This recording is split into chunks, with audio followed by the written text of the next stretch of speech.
सब लोग घर वापस आ चुके थे, पर गौरांगी की कामयाबी के बाद भी खुशी का माहौल नहीं था। क्योंकि गौरांगी ही खुश नहीं थी तो किसी का भी मन खुश कैसे हो सकता था। श्रेया गौरांगी को देख सबसे ज्यादा उदास थी। उसे उसकी उदासी देखी नहीं जाती थी। श्रेया सर पर हाथ फेरते हुए, गौरांगी काफी बना दूं बेटे, खाली पेट नींद नहीं आएगी। और मेरे उस निकम्मे बेटे से लड़ने के लिए ताकत भी चाहिए ना, उसने मजाक करते हुए कहा। गौरांगी ने उसे कमर से हक कर लिया। फीकी हंसी आ गई उसके लबों पर। गौरांगी, माँ प्लीज, आप समझ रही हैं ना, मुझे मुझे फोर्स नहीं करिए। आपको मना नहीं कर पाऊंगी मैं। और शिवाग से बहुत बहुत गुस्सा हूँ मैं। मुझे बहुत दुख हुआ है माँ प्लीज, गौरांगी ने कहा तो श्रेया ने चुपचाप उसका सर सहला दिया। समझ सकती है वो ये फीलिंग, कभी कभी पत्नी को पति की जिस समय सबसे ज्यादा जरूरत हो वो वहां ना हो तो तकलीफ होती है। शिवांग जो रियांश के साथ आया था, गौरांगी के आखिरी के सब उसने भी सुने। उसके गौरांगी की तरफ बढ़ते हुए कदम रुक गए। एक दर्द उठा उसके दिल में। अगर गौरी को आज उसके ना आने से इतनी तकलीफ हुई है, वजह जो भी हो, कल को उसका सच जानने के बाद वो उसे नहीं माफ कर पाएगी। यह सोचते ही उसका दिल बैठ गया। तभी श्रेया की नजर शिवाक्ष पर पड़ी। श्रेया, राजू, शिवाक्ष भैया का बिस्तर गेस्ट रूम में लगा दे आज, उसने कहा तो शिवाक्ष और गौरांगी दोनों ने श्रेया को देखा।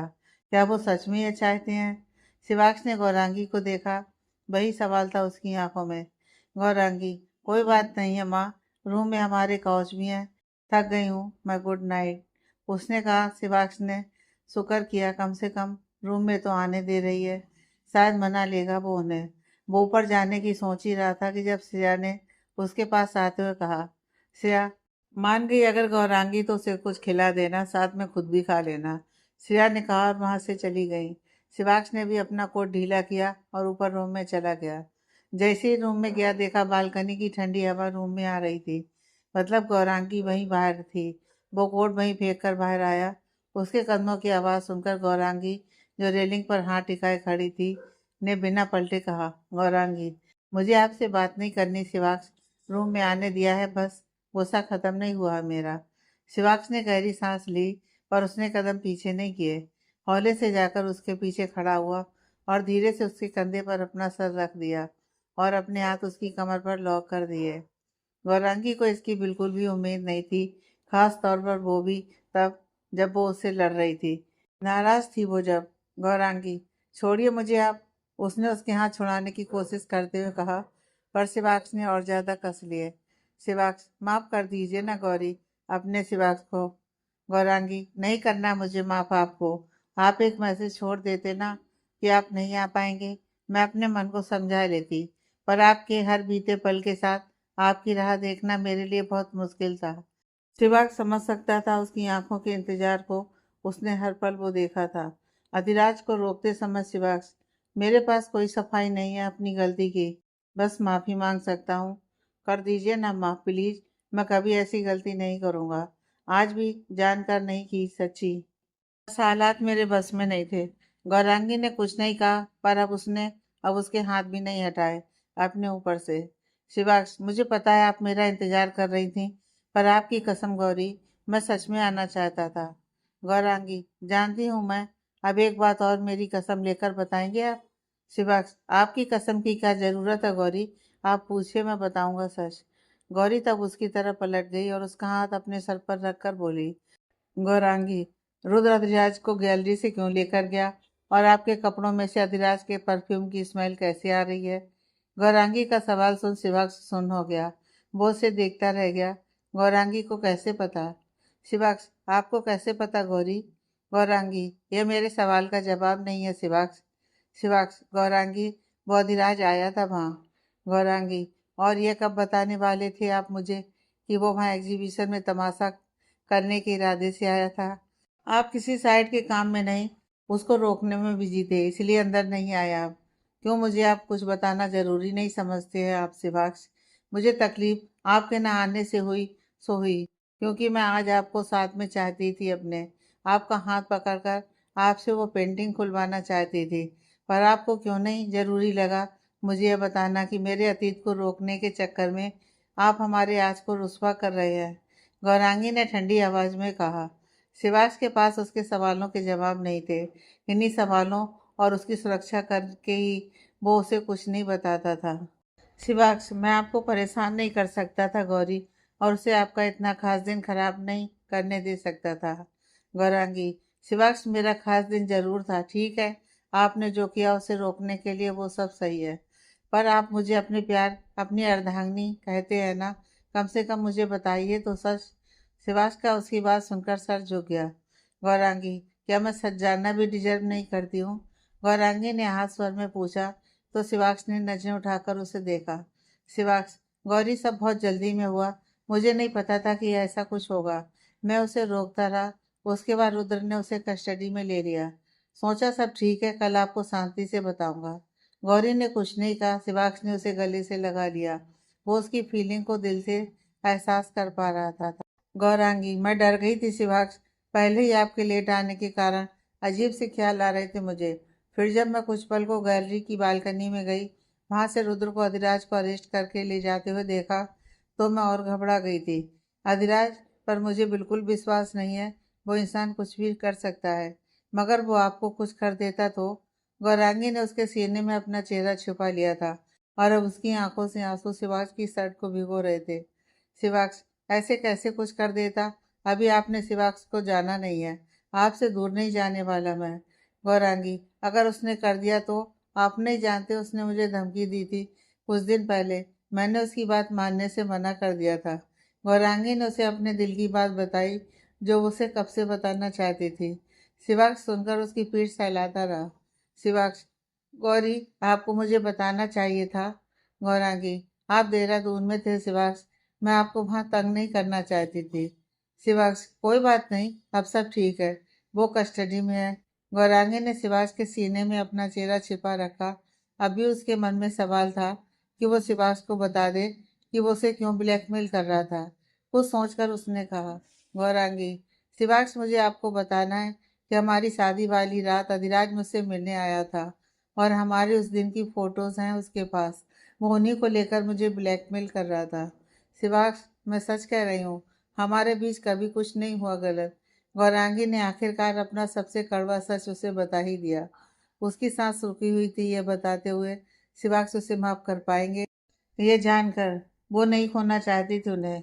क्या जवाब देगा शिवांश उसे? शिवांश ने गौरांगी की बात का कोई जवाब नहीं दिया, ना ही उसे अपने से दूर किया। पर गौरांगी का दिल बैठा जा रहा था शिवांश की चुप्पी से। उसने फिर धीरे से बड़ी हिम्मत से अपनी नजरें उठाकर उसे देखा। और गौरांगी, शिवांश, मैं वो अधिराज ने मुझे कभी भी वैसे नहीं छुआ। पर उसके लफ्ज उसके मुंह में ही रह गए, जब अगले ही पल शिवांश के होंठ उसके होंठों पर थे। गौरांगी के लिए मानो समय वहीं थम सा गया था। उसने उसके होठों को अपनी सांसों के साथ उसे और करीब खींच लिया। उसका हाथ गौरांगी की कमर पर कस गया था। दो पल के बाद उसने धीरे से कहा, शिवांश, मेरे प्यार को किसी सफाई की जरूरत नहीं है। गौरी कल भी पवित्र थी, आज भी पवित्र है। शिवांश ने कहा तो गौरांगी की आंखें भीग गईं। ऐसा प्यार तो किस्से कहानियों में ही था जो शिवांश ने कर लिया था उसे।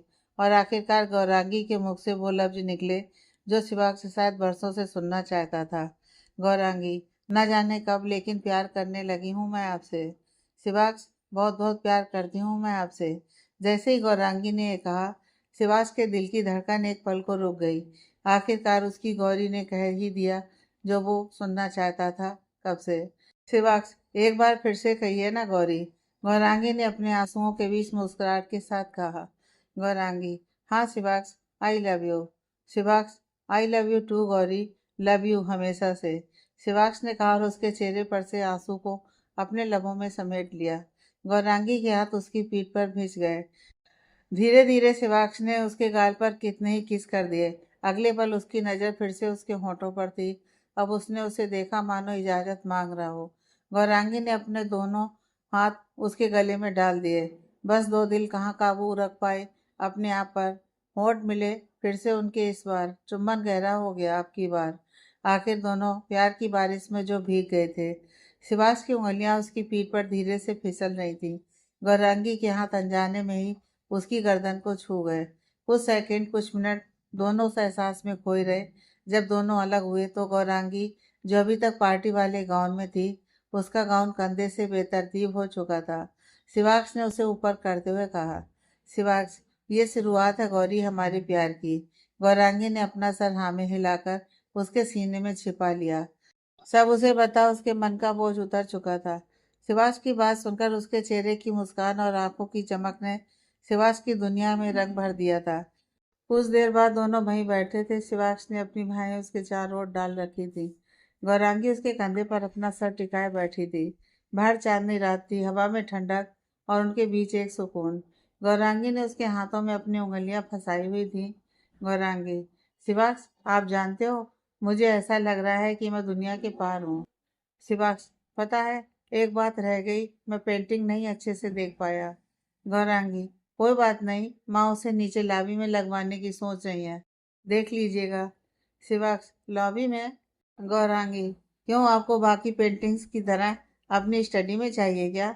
गौरांगी ने पूछा। शिवास हैरान। शिवास, आपको कैसे पता? गौरांगी, कुछ राज मुझे भी पता हो सकते हैं पायलट साहब। शिवास, आप कब आई स्टडी में? गौरांगी, जब आप देहरादून में थे तब दिल नहीं लग रहा था, तो देखा मेरा ये फैन तो सच में सुपर फैन है मेरा। शिवाक्ष ने उसे पास खींच लिया। शिवाक्ष, शक था आपको कोई? गौरांगी, नहीं, वैसे तो अब पेंटिंग लॉबी में लगनी चाहिए, अब तो पेंटर आपके पास है। शिवाक्ष रोमानिया से, हाँ, हमेशा के लिए मेरी बाहों में, शिवाक्ष ने कहा, और दोनों एक दूसरे की बाहों में थे। एक प्यार के इजहार ने दोनों की दुनिया को बदल दिया था, पर शायद ये तूफान के आने से पहले वाली शांति थी। अगली सुबह बहुत ही खुशनुमा था दोनों के लिए।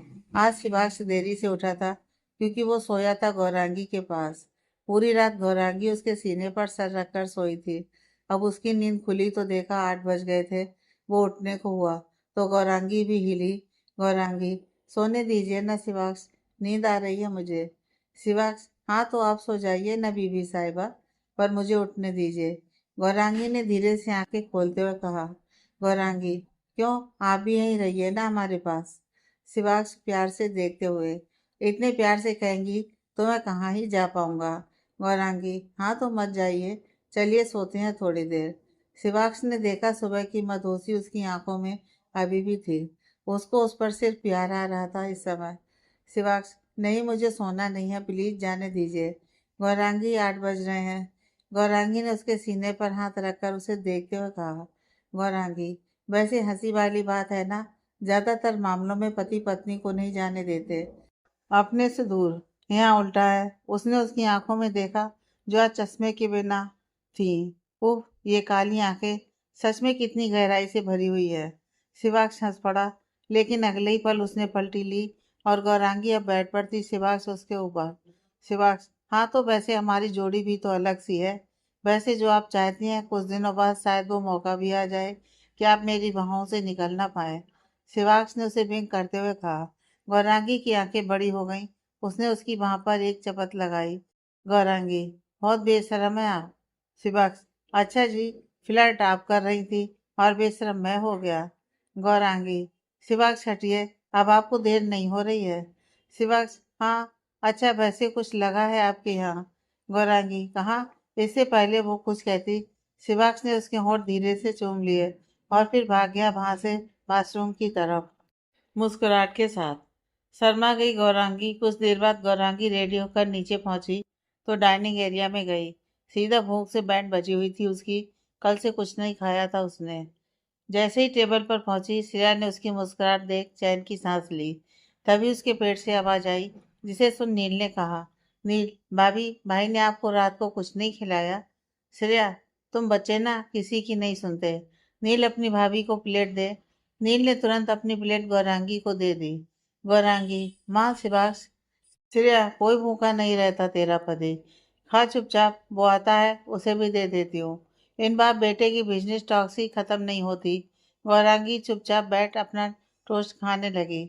अब श्रेया से डांट खाने का उसका कोई इरादा नहीं था। उधर शिवाक्ष विक्रम और रियाज के साथ स्टडी में था। विक्रम, शिवाक्ष, हमें निर्भय से मिलने जाना है आज ही। शिवाक्ष, जी डैड, कल भी पापा से बात नहीं हुई मेरी, मैंने उनको वो फोटो भेजा था। विक्रम, हाँ, उसी के बारे में बात करनी है। रियाज, अंकल, वैसे आप लोग अधिराज की फैमिली को जानते हो क्या? विक्रम ठंडी सांस लेते हुए, हाँ बेटे, अधिराज के पापा अरविंद हमारे खास दोस्त रहे हैं और उसकी माँ मीनाक्षी श्रेया की बहुत ही खास दोस्त थी। वैसे तुम सिया को लेने कब जा रहे हो? रियाज, आज रात की फ्लाइट से अंकल। शिवांश, रियाज ध्यान से जाना प्लीज और सिक्योरिटी रखना। मुझे ना रोमा पर शक है। रियाज, हाँ तो फिक्र मत कर। विक्रम, चलो शिवी, फिर जल्दी करो, हमें निर्भय से बात करने जाना है।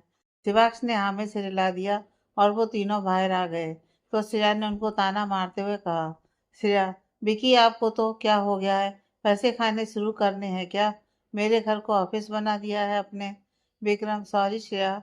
श्रेया, चुप कर जाइए। आपके और आपके बेटे की सॉरी से मैं तंग आ गई हूँ।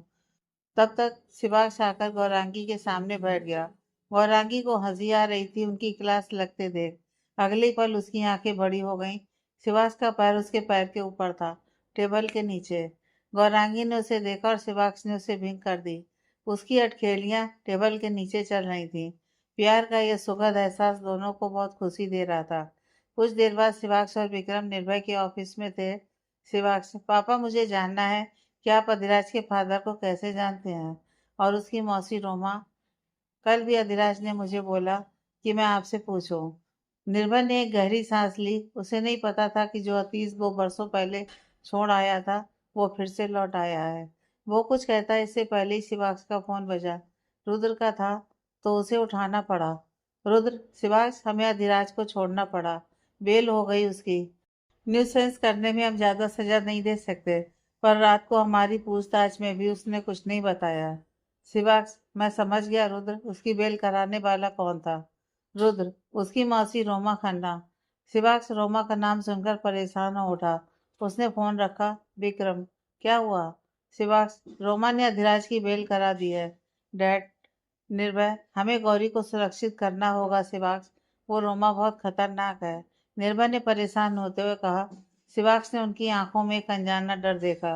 उधर गौरांगी आज रात को शिवांश को सरप्राइज देना चाहती थी, कुछ उनके रोमांटिक डिनर के लिए।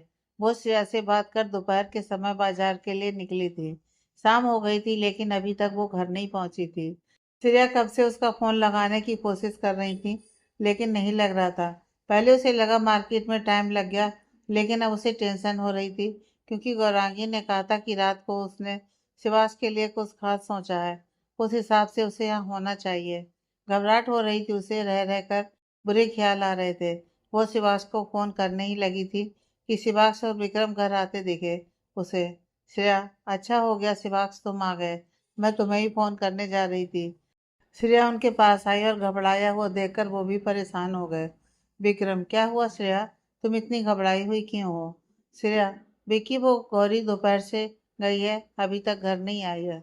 विक्रम, अरे फोन करो ना, अपनी किसी दोस्त के यहाँ, या उधर निर्भय के घर ना गई हो श्रुति भाभी से मिलने? शिवांश ने कहा तो श्रेया ने खींचते हुए कहा, श्रेया, फोन ही तो लग नहीं रहा है उसका। श्रुति अभी यहाँ से गई है, वहाँ भी नहीं है वो। शिवांश, मुझे बहुत घबराहट हो रही है। यह सुनकर उन दोनों को भी चिंता हुई। विक्रम ने उसे शांत करने की कोशिश की। विक्रम, सिभी देखो जरा, कहाँ है वो? तू शांत हो जाओ, अभी आती होगी गौरी। लेकिन अब उसे भी डर लग रहा था, खास तौर पर तब जब रोमा शहर में थी। शिवांश की जान पर बनाई थी। वो फोन लगा रहा था, गौरी का नहीं लग रहा था। शिवांश, माँ कुछ बताकर गई थी, कहाँ जाना था उन्हें? श्रेया, हाँ डीएलएफ मॉल गई थी, वो तेरे लिए कुछ लेना था उसे। विक्रम, श्रेया कार लेकर गई है ना वो? श्रेया, हाँ वो आपके वाली कार लेकर गई है। शिवांश, मैं कार का ट्रैकर देखता हूँ। शिवांश ने झट से कार का ट्रैकर चलाया जो अभी भी डीएलएफ एम्पोरियम मॉल की पार्किंग बता रहा था। शिवांश, माँ कार की पार्किंग वही है, मतलब गौरांगी वही है। शिवांश ने धड़कते दिल पर काबू पाते हुए कहा, श्रेया चलो वहीं, मैं जब तक उसे देख नहीं लूंगी मेरे मन को चैन नहीं आएगा। किसी ने भी एक पल भी नहीं गंवाया और कुछ 20 मिनट में डीएलएफ मॉल में थे। शिवांश ने जैसे ही कार पार्क की, गौरांगी की कार की लोकेशन देखी, पार्किंग के फ्लोर की।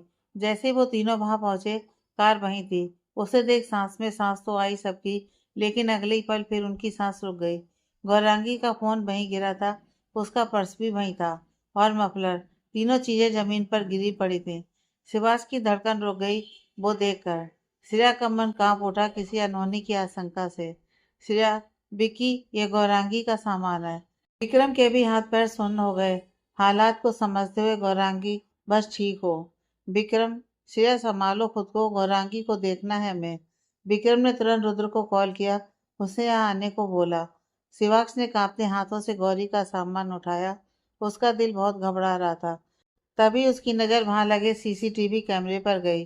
वो भागा सीसीटीवी रूम में। मैनेजर को बुलाया गया। मैनेजर ने बिना किसी सवाल के फुटेज खोल दी। आखिर रायचंद शहर के सबसे बड़े रईसों में से एक थे। शिवाक्ष ने कांपते दिल के साथ जैसे ही फुटेज खोली, देखा कुछ शाम के 5 बजे गौरांगी पार्किंग में आई है। हाथ में कुछ था उसके, चेहरे पर स्माइल। जैसे ही वो कार के पास पहुंची, किसी ने पीछे से आकर धीरे से उसका हाथ पकड़ा। गौरांगी ने अपने बचाव में पलटकर उसे किक किया, लेकिन वो लोग तैयारी के साथ आए थे। इतने में दूसरी तरफ से पीछे से एक कपड़ा उसके मुंह पर दबा दिया। कुछ सेकंड में उसकी सांसें भारी हो गईं। उसका बैग जमीन पर गिर गया। साथ ही वो गिरती उसी समय उन दोनों आदमियों ने उसे उठाया और वहां पर एक काली एसयूवी आई। वो लोग गौरांगी को उसमें धकेल वहां से चले जाते हैं। फुटेज देख शिवास की सांसें रुक गईं। उसका डर सच साबित हो गया। गौरांगी पर खतरा आ गया। 2 दिनों के अंदर वो कुछ नहीं कर पाया। विक्रम और श्रेया तो भौचक्के रह गए। उसी समय रुद्र भी आ गया। उसे देख श्रेया, रुद्र मेरी बच्ची ना जाने किस हालत में है, ढूंढो उसे। रुद्र, आंटी आप फिक्र मत कीजिए, गौरांगी को हम कुछ नहीं होने देंगे। तुम्हें जल्दी से फुटेज निकालो और कार की डिटेल्स निकलवाओ और शहर में नाकाबंदी कर दो। कोई भी कार बिना चेकिंग के नहीं जानी चाहिए। शिवाक्ष, रुद्र, मुझे अधिराज और उसकी मौसी रोमा पर शक है। शिवाक्ष ने उसकी तरफ देखते हुए कहा, तो श्रेया ने हैरानी से उसकी तरफ देखा। जब उसने विक्रम को देखा तो उसने हाँ में सिर हिला दिया। श्रेया ने अपना सिर पकड़ लिया। श्रेया, विकी, शिवाक्ष, मीनाक्षी की बहन रोमा की बात कर रहा है ना? शिवाक्ष, नहीं माँ, मैं उन्हीं की बात कर रहा हूँ। उसी समय एक पुलिस अफसर आया। पुलिस, सर वो काली कार अधिराज सहगल के नाम पर रजिस्टर्ड है, पर अभी तक उसका कुछ पता नहीं चल रहा है। रुद्र, शिवाक्ष चिंता मत करो, हम गौरी को ढूंढ लेंगे। तभी विक्रम के फोन पर निर्भय का फोन आया। विक्रम ने फोन उठाया और गौरांगी की किडनैपिंग की बात उसे बता दी। सुनकर माहेश्वरी परिवार के पैरों के नीचे से भी जमीन खिसक गई। दूसरी तरफ एक कमरा था जिसमें एक कुर्सी पर गौरांगी बैठी थी। उसे बांधा नहीं गया था, शायद उसके भागने का डर नहीं था इन लोगों को। जब उसकी आंखें खुली तो सामने देखा एक बहुत ही शानदार सा कमरा था। हर तरह की ऐशो आराम की चीजें थी वहां। सामने खड़े शख्स को देखकर हैरान रह गई। अधिराज था, उसके साथ और कोई औरत थी। अधिराज इतना गिर जाएगा उसने कभी सोचा नहीं था। तभी उसके कानों में अधिराज की आवाज पड़ी। अधिराज, मौसी आपने ऐसा क्यों किया? गौरांगी को किडनैप नहीं करना चाहिए था आपको। रोमा, क्यों नहीं करना चाहिए था? ये लड़की भी तो नहीं मान रही थी। इसे तूने कहा था ना प्रॉपर्टी दे, इसने दी नहीं ना। अधिराज, मौसी लेकिन ये गलत है, ये जुर्म है। रोमा, और जो इसके बाप ने हमारे साथ किया, मेरे साथ किया, वो जुर्म नहीं था अधिराज। आज तो इसका साथ दे रहा है। अधिराज, मौसी मैं साथ नहीं दे रहा हूँ, पर हम कुछ और भी तो सोच सकते थे ना। हमारी दुश्मनी निर्भय माहेश्वरी से है। यह तो सिर्फ एक मोहरा थी उन तक जाने का। गौरांगी सुन पड़ गई यह बात सुनकर। पापा का क्या लेना देना इस औरत के साथ? रोमा, क्यों लेना देना नहीं है अधिराज? सिर्फ इसकी माँ के कारण इस लड़की के बाप ने मुझे रोमा को ठुकराया था। रोमा ने दांत पीसते हुए कहा। गौरांगी को यह सुनकर चक्कर सा आ गया। उसके पापा का इस औरत के साथ अफेयर था। उधर माहेश्वरी परिवार जब रायचंद मेंशन पहुंचा तो श्रुति, श्रेया, ये सब हुआ कैसे? गौरी की किसके साथ दुश्मनी हो सकती है? मेरी बच्ची ने तो किसी से आज तक ऊंची आवाज में बात तक नहीं की। उसने रोते हुए कहा। श्रेया, ये सब रोमा ने किया है। श्रुति, वो गौरांगी को किडनैप करके लेकर गई है। रोमा का नाम सुनकर श्रुति को धक्का लगा।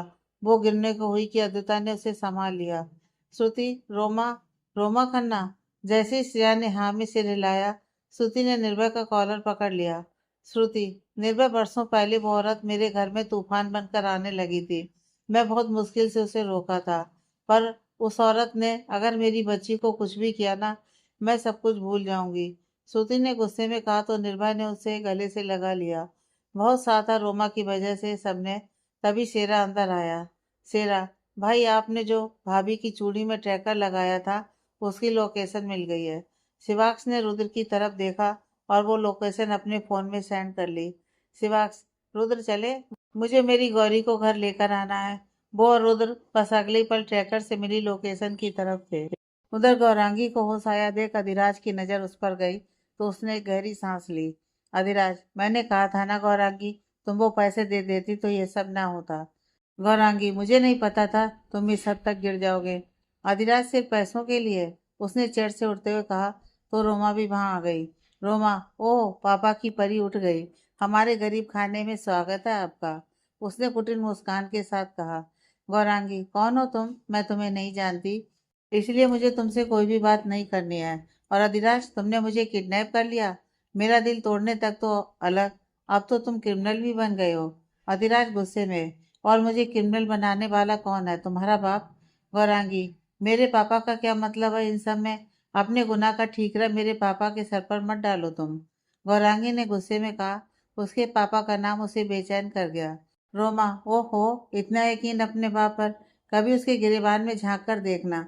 गौरांगी, मैं आपसे कह चुकी हूँ, मुझे आपसे कोई बात नहीं करनी। अधिराज, तुम जिस इरादे से मुझे यहाँ लाए हो, मैं वैसा कुछ नहीं करने वाली, इसलिए बेहतर होगा तुम मुझे यहाँ से जाने दो। रोमा, ए लड़की, कान खोल कर सुन ले, प्रॉपर्टी और शेयर्स तो तुझे हमारे नाम करने ही होंगे। मुझे गुस्सा मत दिला, शांति से इन पेपर्स पर साइन कर दे। उसने कुछ पेपर्स गौरांगी के आगे करते हुए कहा। गौरांगी ने उन पेपर्स को देखा, अगले ही पल झटके में उन्हें फाड़ दिया। ये देखकर रोमा आंख बबूला हो गई। रोमा, तेरी ये हिम्मत, दो कौड़ी की लड़की! सालों पहले तेरी माँ ने मेरी जिंदगी में आग लगाई थी, और आज तू भी वही कर रही है। वो आगे बढ़ी ही थी कि गौरांगी पर हाथ उठाने को कि अचानक वो दरवाजा टूटा।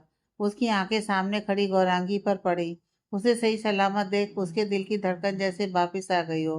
उसके सामने रोमा और अधिराज को देखकर वो आगे बढ़ा ही था कि रोमा गौरांगी की तरफ आगे बढ़ी। इससे पहले कि गौरांगी को वो पकड़ पाती, एक कुर्सी उसकी तरफ आई, और अगले ही पल रोमा जमीन पर थी। सिवाक्स गौरांगी के पास था। सिवाक्स, बहुत गलत इंसान को छू लिया तुमने, ये नहीं करना था बस तुम्हें, सिवाक्स ने कहा। अधिराज भी हैरान था ये सब देखकर।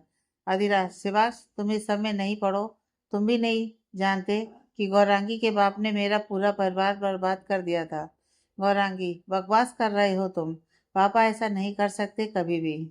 रोमा, हम बकवास कर रहे हैं तो जाकर पूछो अपने बाप से कि क्या रिश्ता है उसका मेरे साथ। प्यार नहीं करता था क्या मुझसे वो? प्यार मुझसे, शादी के वादे मुझसे, और जब पता चला मैं अमीर नहीं हूँ तो शादी तुम्हारी माँ के साथ, रोमा ने करवाट से कहा। गौरांगी उसे देखती रह गई। ऐसा कुछ उसने ख्वाबों में भी नहीं सोचा था।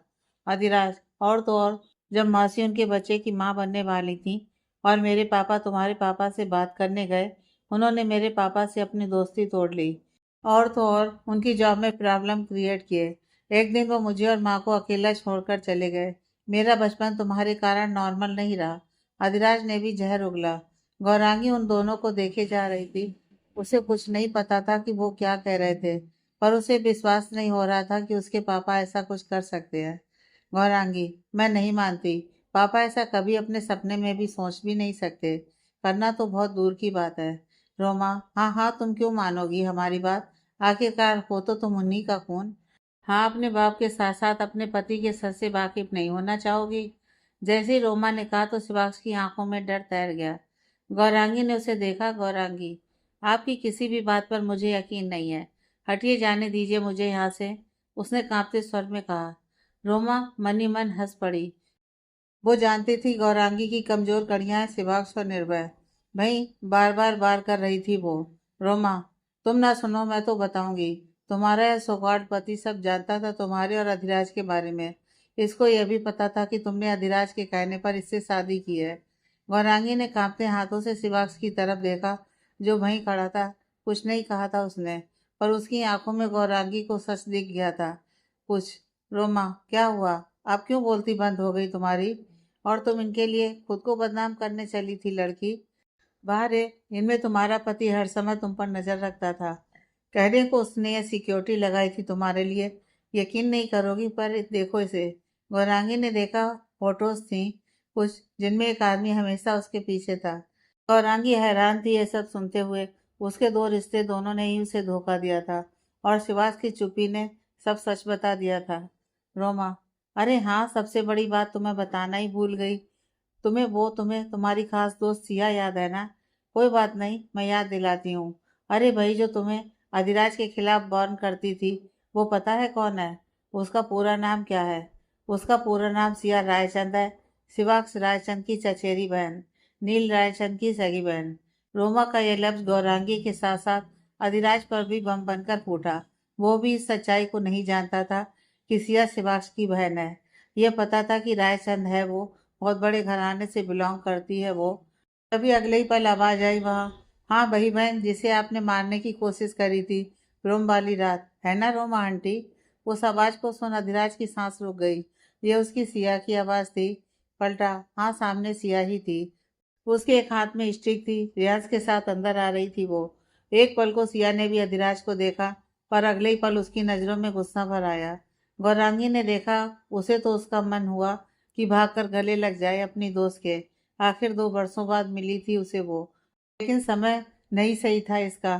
तभी अधिराज की आवाज आई, अधिराज, सिया तुम कैसी हो? कहाँ चली गई थी मुझे छोड़कर? मैंने तुम्हें बहुत ढूंढा प्रोम वाली रात से। सिया, क्यों अधिराज? तुम्हारी मौसी ने तुम्हें बताया नहीं था कि मैं तुम्हारे प्लान में प्रॉब्लम बन सकती हूँ, इसलिए तुम्हारा मुझसे दूर जाना ही सही होगा। क्यों आंटी, सही कहा ना मैंने?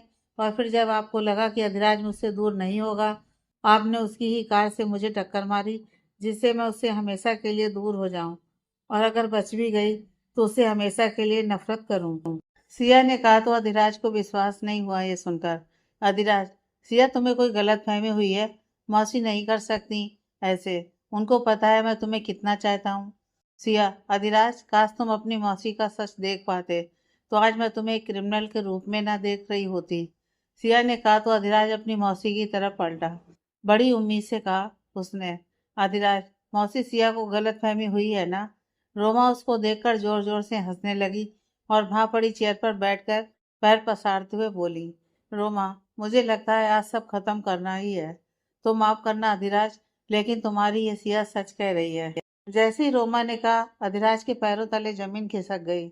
उसकी अपनी मौसी ने ये किया जो उससे प्यार करने के दावे करती है, जिसके बदले के लिए उसने अपनी खुशियां, जिंदगी आग में झोंक दी। अधिराज के चेहरे का रंग उड़ गया था यह सच जानकर। अधिराज, आपने ऐसा क्यों किया? जब से होश संभाला आपका दर्द, अपना दर्द समझा मैंने, और आप मेरे प्यार के साथ ही ये सब कर बैठी। जानती थी ना अब मैं सिया के बिना जी नहीं पाऊंगा। रोमा, इसलिए तो किया मैंने ये सब। करना पड़ा क्योंकि इसका प्यार तुम्हें तुम्हारे मकसद से भटका रहा था, जो मैं होने नहीं दे सकती थी किसी भी हालत में। मैं इसे इमोशनल ब्लैकमेल करके पीछे हटाना चाहती थी, लेकिन इस लड़की को सच पता चल गया। मुझे एक कदम उठाना पड़ा। 2 साल पहले सिया मुंबई यूनिवर्सिटी से ट्रांसफर लेकर दिल्ली आ गई थी। अधिराज से मिले धोखे के कारण उसकी जिंदगी रुकी हुई सी थी, लेकिन यहाँ पर उसे अदिता और गौरांगी जैसी अच्छी दोस्त मिली, और वो अपने गम भूलकर फिर से जिंदगी जीने लगी थी। फिर एक दिन गौरांगी ने उसे अधिराज से मिलाया। तब तक अधिराज गौरांगी का दोस्त था सिर्फ। उसे अपने सामने देख सिया की सारी यादें ताजा हो चुकी थी। वो उसका सच जानती थी, इसलिए वो गौरांगी को उससे दूर रहने को कहती थी। अधिराज उसे बार बार मनाने की कोशिश कर रहा था कि वो उसे समझे। प्यार वो सिर्फ सिया से करता है, पर सिया उससे कोई रिश्ता नहीं रखना चाहती थी, क्योंकि मुंबई में भी उसने उससे ब्रेकअप उसकी रोमा आंटी की वजह से किया था कि वो उस जैसी लड़की को कभी अधिराज की जिंदगी में नहीं आने देंगी। और अधिराज के लिए लड़कियां कपड़ों की तरह है जो रोज बदलती हैं। ऐसे टॉक्सिक रिश्ते में वो नहीं रह पाती, इसलिए उसने बिना कुछ कहे अधिराज को छोड़ दिया था। गौरांगी को भी वो तभी उससे दूर रहने की सलाह देती थी, लेकिन उस दिन प्रोम से एक रात पहले वो अधिराज से मिलने गई थी, उसे आखिरी बार समझाने कि वो गौरांगी से दूर रहे। जब उसने वहां रोमा की बातें सुनी, रोमा, अधिराज तुम्हें गौरांगी को अपने प्यार के जाल में फंसाना होगा। उसके बाद जब वो हमारे काबू में होगी, तो उसके बाद से हम वो सब हासिल करेंगे जो उसने हमसे छीना है। उस लड़की गौरांगी की बर्बादी से ही हम सबकी खुशी है। उसके बाद तुम भी अपनी सिया को पा पाओगे। रोमा अधिराज को फोन पर समझा रही थी। सिया यह सुन स्तब्ध रह गई। उनके इरादे जानकर भागी वो वहां से। एक गलती हो गई उससे उससे गलती से रिकॉर्डिंग ऑन हो गई।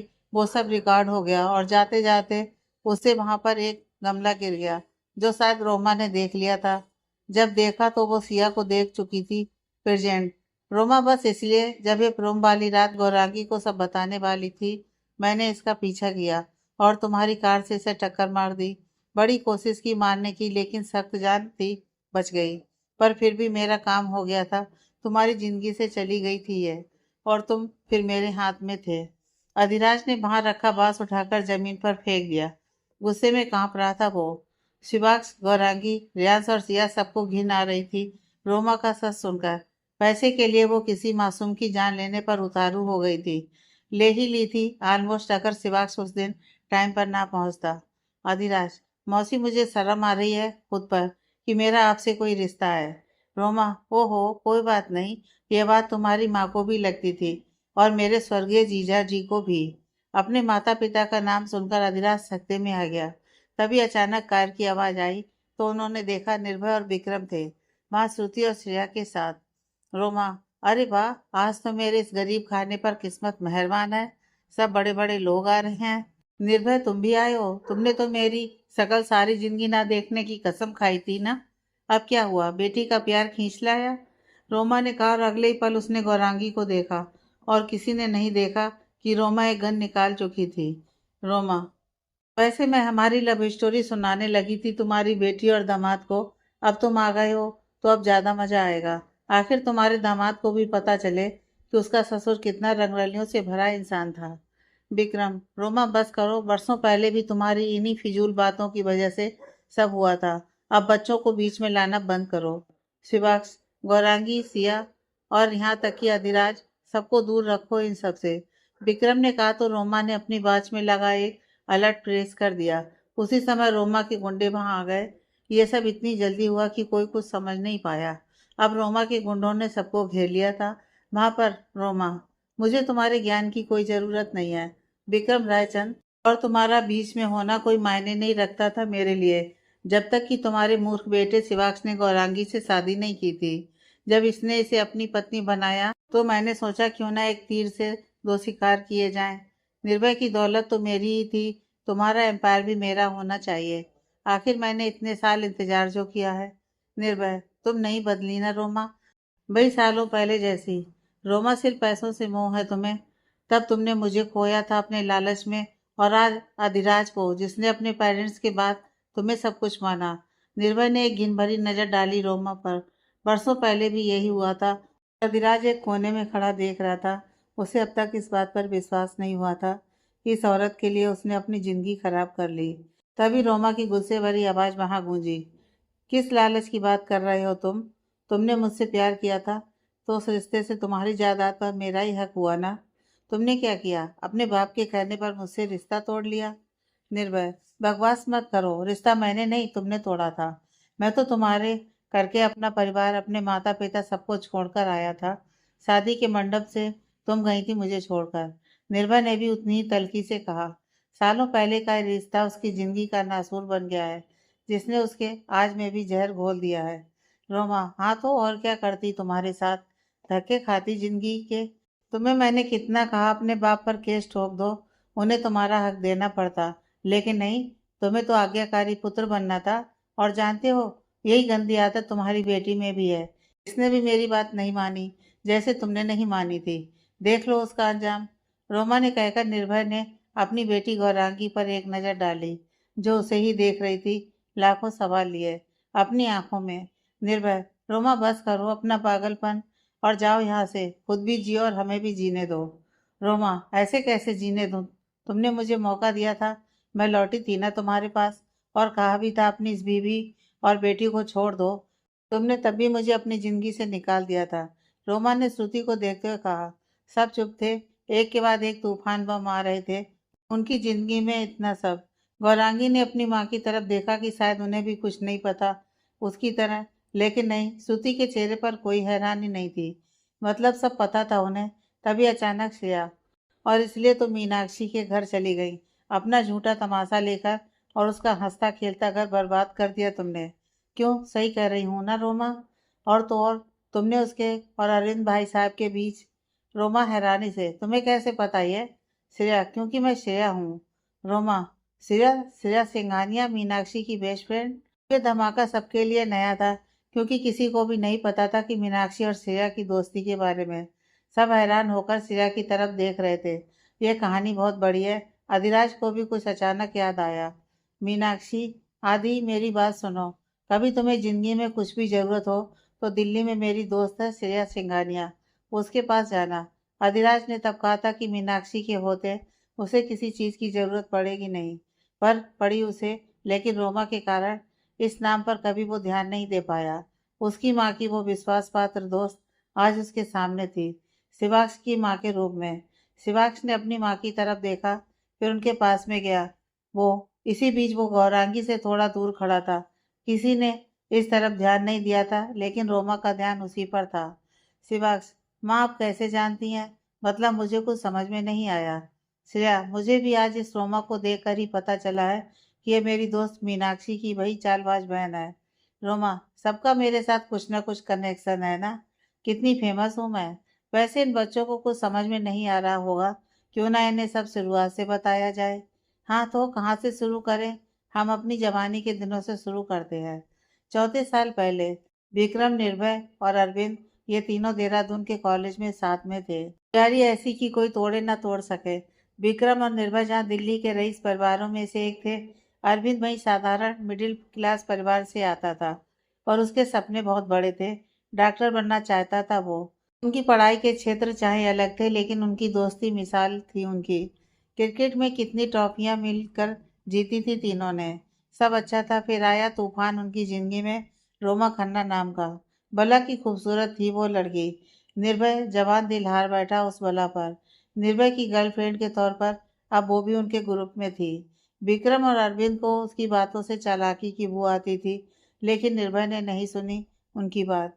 वो कहता था, नहीं यार, उसकी रोमा उससे बहुत प्यार करती है। निर्भय की खुशी के लिए विक्रम और अरविंद चुप कर जाते थे, लेकिन उनका शक सही निकला। जैसे ही निर्भय ने अपने घर उसके और रोमा के बारे में बताया, तूफान आ गया। निर्भय के पापा ने रोमा से मिले बिना सिरे से नकार दिया उस रिश्ते को, ये कहकर इज्जतदार घरों की बहू ऐसी नहीं हो सकती है। निर्भय को तब लगा उसके पापा ने रोमा को सिर्फ इसलिए ठुकराया क्योंकि वो उनके जैसे रईस परिवार से नहीं आती थी, लेकिन यह सच नहीं था। प्रेजेंट विक्रम, लेकिन ये सच नहीं था। दरअसल मेरे पापा और तुम्हारे दादाजी गौरांगी, उन्होंने रोमा को एक क्लब में किसी अनजान लड़के के साथ डांस करते देखा था। निर्भय के उसके बारे में बताने पर उन्होंने सब पता करवाया था। उन्होंने तो पता चला था कि रोमा लालची है और उसे पैसों का नशा है। बहुत अफेयर्स रहे हैं उसके। रोमा, हाँ तो उन बूढ़ों को क्या लग रहा था कि मैं अपनी जिंदगी कीर्तन में बिताऊं? और पैसे पावर आज की ताकत है। विक्रम, बस यही सच था जो सबने देख लिया था। निर्भय इसके प्यार में नहीं देख पाया। 35 वर्ष पहले निर्भय ने अपने पापा की एक नहीं सुनी और घर छोड़ अंधा हो चुका था वो रोमा के प्यार में। सब दौलत, सब ऐशो आराम को ठोकर मारकर आया वो। देहरादून गया तो रोमा को बताया उसने ये सब। रोमा चौंक गई जानकर सब। रोमा, निर्भय तुम्हारे डैड ऐसे कैसे कर सकते हैं? प्रॉपर्टी से बेदखल। निर्भय, मुझे तुम्हारा साथ चाहिए रोमा, पैसों का क्या है, वो तो हम मिलकर कमा लेंगे। मैं तुमसे जल्द से जल्द शादी करना चाहता हूँ, कल ही। निर्भय ने भावुक होते हुए कहा। रोमा, निर्भय तुम्हारे डैड ऐसा नहीं कर सकते हैं। आखिरकार तुम उनके इकलौते वारिस हो। चलो हम कोर्ट में उनके अगेंस्ट केस करते हैं, उन्हें तुम्हारा हक देना होगा। रोमा ने हाइपर होते हुए कहा, लेकिन निर्भय उसका यह व्यवहार भी नहीं देख पाया। निर्भय, नहीं रोमा, महर्षि परिवार की बनाई हुई इज्जत मैं कोर्ट की दीवारों में नीलाम नहीं कर सकता हूँ। मुझे तुम मिल गई, सब मिल गया। यह कहकर उसने रोमा को गले लगा लिया, लेकिन रोमा बौखला चुकी थी। उसे निर्भय से लगाव था, हैंडसम था, सब था, लेकिन सबसे ज्यादा उसे उसके स्टेटस से प्यार था। प्रेजेंट निर्भय, और पापा की मेरे दोस्तों की बात को तुमने सच साबित कर दिया रोमा, जब तुम अगले दिन मुझे शादी के मंडप में छोड़कर चली गई, एक चिट्ठी के साथ। निर्भय ने आहत स्वर में कहा। गौरांगी की नजरें अधिराज से मिली, सिया से मिली। उसने भी तो यही किया था। आज मैं अधिराज के आगे अपने परिवार की, अपने दोस्तों की ना सुनी। इतिहास खुद को दोहरा गया था। विपक्ष ने देखा गौरांगी को, उसकी सूनी आंखें देख समझ गया वो कि क्या सोच रही है वो। 35 साल पहले निर्भय कोर्ट के बाहर अरविंद के साथ रोमा का इंतजार कर रहा था। विक्रम नहीं था उस समय वहां, वो दिल्ली में था श्रेया के साथ। उसका रिश्ता पक्का कर रहे थे उसके पापा, लेकिन वो दिल्ली से भी हर पल अपने यार के साथ था। काफी देर इंतजार करते रहे निर्भय और अरविंद, लेकिन रोमा नहीं आई। तभी किसी ने आकर उन्हें रोमा की दी हुई चिट्ठी पकड़ाई। जिसे पढ़कर निर्भय की दुनिया ही उजड़ गई। निर्भय, मैंने तुम्हें प्यार किया था, इससे इनकार नहीं है मुझे, लेकिन मेरे लिए पैसे, शोहरत, रुतबा सब बहुत जरूरी है, जो तुम मुझे नहीं दे सकते हो। मैंने तुम्हें कहा भी अपने पापा से हक मांगो, लेकिन तुमने नहीं सुनी। अब मेरा तुम्हारी जिंदगी में रहने का कोई अर्थ नहीं है। मैं अपनी जिंदगी धक्कों में नहीं बिता सकती। मैं तुमसे ये शादी नहीं करूंगी। निर्भय के साथ अरविंद ने भी ये चिट्ठी पढ़ी। कहीं ना कहीं उनको इस चीज का शक था ही। आखिर रोमा का पैसों का मुंह दिखता था। शुक्र था कि उस दिन अरविंद निर्भय के साथ था, इसलिए कुछ गलत कदम उठाने से बच गया। लेकिन टूटा दिल सब लेकर वो अरविंद के कहने पर दिल्ली लौट आया। अरविंद ने कहा था उसे, अरविंद, माता पिता हमेशा बच्चों का भला चाहते हैं। निर्भय, तेरी गलती के बाद भी वो तुझे माफ करेंगे, यकीन रख। प्रेजेंट। निर्भय, सच कहा था आरी ने। मैं वापस लौट आया तो पापा और माँ ने मुझे कुछ भी नहीं पूछा, कभी भी। सब समझ चुके थे वो। मेरे एक गलत फैसले ने मुझे कहाँ लाकर खड़ा कर दिया था। पर खुशी थी उन्हें इस बात की कि मुझे पूरी तरह से बर्बाद करने से पहले तुम जा चुकी थी मेरी जिंदगी से। लेकिन नहीं, तुम फिर लौटी मेरी जिंदगी में आग लगाने, 5 साल बाद।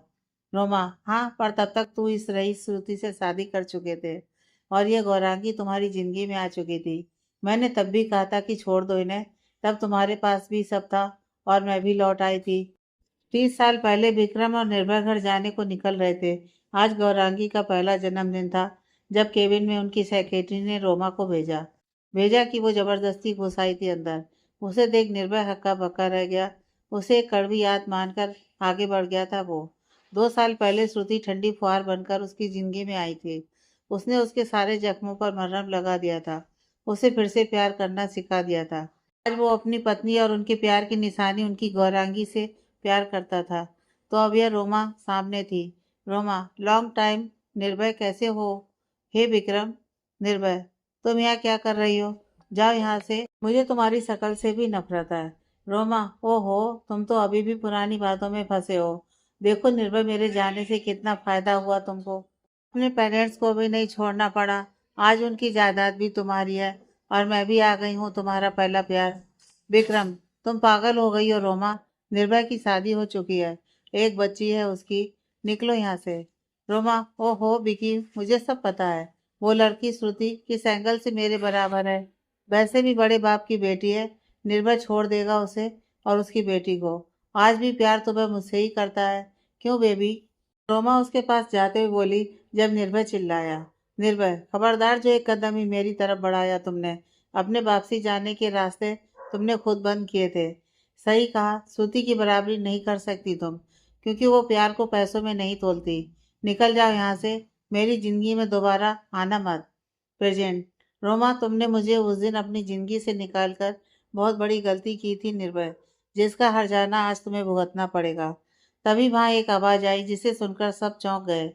सोच लो, कहीं हर्जाना तुम्हें ना भरना पड़े। एक अरविंद के मर्डर का, एक मुझे जान से मारने की कोशिश का।